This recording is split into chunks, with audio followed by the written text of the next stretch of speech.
Hello mythology lovers. अगर कोई आपसे कहे कि मैथोलॉजी बोरिंग है तो ज्यादा कुछ मत करना, बस उन्हें चाइनीज मैथोलॉजी के सन वुकोंग से मिलवा देना, जिन्होंने अकेले हेवन, हेल और अर्थ पे कोहराम मचा दिया था। उनसे ज्यादा इंटरटेनिंग, पावरफुल और एरोगेंट कोई हो नहीं सकता, एंड उनकी स्टोरी से अच्छा लाइफ लेसन शायद किसी स्टोरी में मिल नहीं सकता। ऐसे ही थोड़ी popular shows like Dragon Ball या famous games like Black Myth Wukong उनकी स्टोरी पे बेस्ड है। मैं हूं अंशुल और मेरे साथ चलिए मंकी किंग सन वुकोंग के एंटरटेनिंग, फन और इनलाइटनिंग एडवेंचर्स पे। पर चलने से पहले सब्सक्राइब कर दो ताकि हम ऐसे ही मैथोलॉजी पे बात करते रहें और हमारी ये मैथोलॉजी लवर्स की कम्युनिटी ग्रो करती रहे। कर दिया? तो चलिए mountain of flowers and fruits पे चलते हैं, जहां पर एक बड़ी सी रॉक है। सडनली एक दिन वो रॉक टूट जाती है एंड उसमें से एक मंकी यानी सन वुकोंग इज बोर्न। उनकी आंखों से सुपरमैन टाइप लेजर बीम निकलती है जो सीधा हेवन तक जाती है, एंड उसे जेड एम्परर भी नोटिस करते हैं जो कि चाइनीज गॉड्स के हेड है। वैसे सन वुकोंग के ना फादर है ना मदर है, बट स्वैग फुल ऑन है। Anyways, Sun Wukong starts hanging around with a group of monkeys, but वो उनमें से सबसे ज्यादा पावरफुल और क्यूरियस होते हैं। एक दिन out of curiosity Sun Wukong crosses a dangerous waterfall, जिसके पीछे ही डिस्कवर्स अ केव जो मंकीज के रहने के लिए परफेक्ट थी और उन्हें हर वेदर और मॉन्स्टर से सेफ रखती। एंड इस डिस्कवरी के बाद मंकीज सन वुकोंग को अपना किंग बना देते हैं, यानी monkey king, and he rules them well for many many years. इतने साल रूल करते करते he sees many of his monkey friends die. Sun Wukong hated the idea of death and decides to overcome it. बताओ, भाई को भी existential crisis हो गए। He leaves the monkey kingdom and goes on a tedious journey in search of a teacher जिनसे वो immortality के secret सीखेंगे। After many years of searching he meets a Taoist scholar Subhuti, जो समझ जाते हैं Sun Wukong is no ordinary monkey. He teaches him secrets of immortality and also the art of 72 transformation. अब Sun Wukong कोई भी और किसी का भी रूप ले सकते हैं, बट एक चीज थी जो कोई भी ट्रांसफॉर्म नहीं कर सकता था, वो थी सन वुकोंग की ईगो और शोबाजी। सुबुती ये समझ जाते हैं कि सन वुकोंग सुधरने वाले नहीं है एंड इसलिए बहुत सारी प्रॉब्लम्स को अट्रैक्ट करने वाले हैं, इसलिए वो उन्हें बाय बाय कर देते हैं एंड सन वुकोंग लीव्स। अभी तक तो बहुत ही गुड बॉय लग रहे होंगे, नहीं? पर आगे आगे देखो होता है क्या।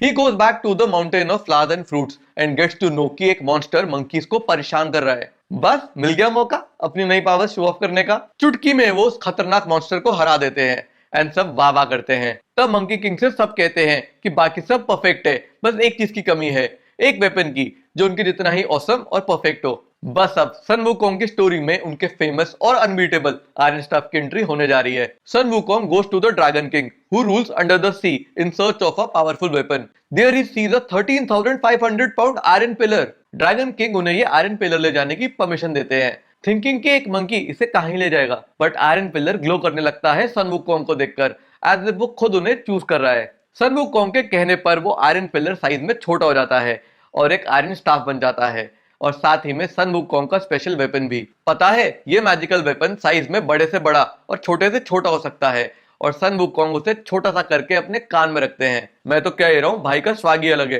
Dragon king wants to stop him but he knows he can't do much about it because Sun Wukong with the iron staff is unstoppable. Dragon king ने खुद कुछ नहीं करा, बट जल्दी से हेवन में जाकर जेड एम्परर के सामने सन वुकोंग की कंप्लेंट फाइल कर दी।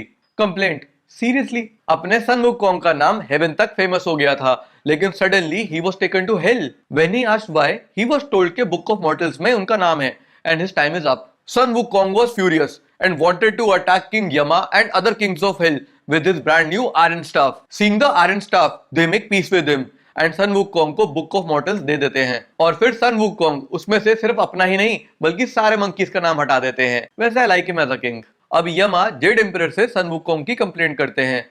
फिर कंप्लेंट? ये स्कूल है क्या भाई? अब जेड एम्परर मंकी किंग को अरेस्ट और पनिश करने का डिसाइड करते हैं, but he is advised against it by his advisers. They tell him के वर्थ इट नहीं है एक वर्थलेस मंकी के लिए इतना टाइम और एफर्ट लगाना। अभी से बता रहा हूँ, इन सब का बैंड बजने वाला है। उन लोगों ने जेड एम्परर से सन वुकोंग को हेवन में एक इररिलेवेंट पोजीशन देने को कहा, जिससे सन वुकोंग की ईगो मसाज हो जाएगी और सब कुछ सुख शांति से निपट जाएगा। एंड ऐसा ही हुआ। अपना रॉक से निकला रॉक स्टार भाई सीधा हेवन तक पहुंच गया, वो भी जिंदा। सन Wukong was really proud and happy in heaven, tending horses. Yes, उन्हें स्टेबल बॉय की पोजीशन मिली थी। क्रेजी। एक दिन ही गॉट टू नो कि ये हेवन की लोएस्ट रैंक है। उस दिन उनकी खतरनाक ईगो हर्ट हुई एंड उसी second he went back to his monkey kingdom, but he broke the rules of heaven ऐसे अचानक से गायब होके। इसलिए jade emperor wanted to punish him. Jade emperor sent great warriors like the mighty spirit and prince Nezha to capture the Monkey King. But he defeated both of them easily with the help of his iron staff. Sun Wukong told them कि piece का बस एक ही तरीका है, that he should get a respectable position in heaven. Not only that, he even decided the position himself. It was called Great Sage equal to heaven. Swag देख रहे हो भाई का? And पता है सबसे क्रेजी बात क्या है कि उनकी ये डिमांड मान ली गई.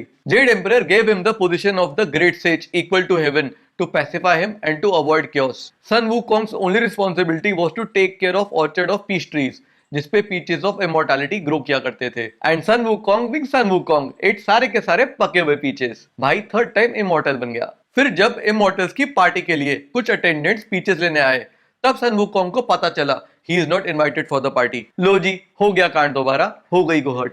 Then Sun Wukong went to the party and सबको अपनी मैजिकल पावर से सुला दिया. फिर उन्होंने मस्त होके खाना खाया, wine of immortality P and pills of immortality खाई. भाई पता नहीं कितनी बार इमोर्टल बनेंगे. एनीवेज, उन्होंने अपने मंकी साथियों के लिए भी हेवनली खाना पैक करा और फिर सीधा अर्थ पे चले गए अपने मंकी किंगडम को रूल करने के लिए. Now Jade Emperor was really angry.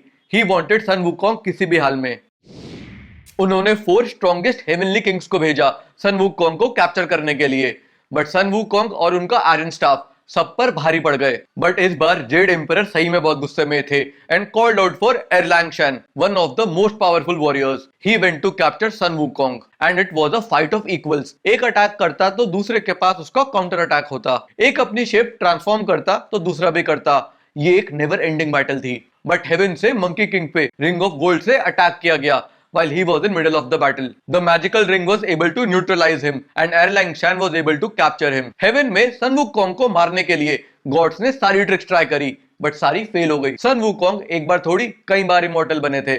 ऐसे कैसे मरते? Finally gods decided to burn Sun Wukong in a magical oven, जिससे उनकी इमोर्टैलिटी भी जल जाएगी और वो खुद भी. They burned him in the magical oven for 49 days and then opened it. But to their surprise, Sun Wukong was still alive and stronger than ever. गुस्से से उनकी आंखें लाल थी and he was about to destroy everything and everyone. तब Z emperor ने बुद्धा से help मांगी and Buddha helped. A giant yet gentle Buddha held Sun Wukong on the palm of his hand and asked कि वो क्या चाहते हैं. Sun Wukong arrogantly told him that he wants to be the king of heaven and replace Jade Emperor as he deserves this position more than anyone else. Buddha said, cool. But एक condition है that you need to escape palm of my hand. But अगर escape नहीं कर पाए then you will go back to earth without making any fuss. Sun Wukong thought Buddha is crazy and agreed. He jumped out of Buddha's palm and reached the end of the world. किसी के मन में कोई doubt ना आए, इसलिए he inscribed his name on a pillar there and did bit of susu too to leave a mark. Then he went back to Buddha, proud and happy, asking for his new position. तब Buddha told him that he never left his palm.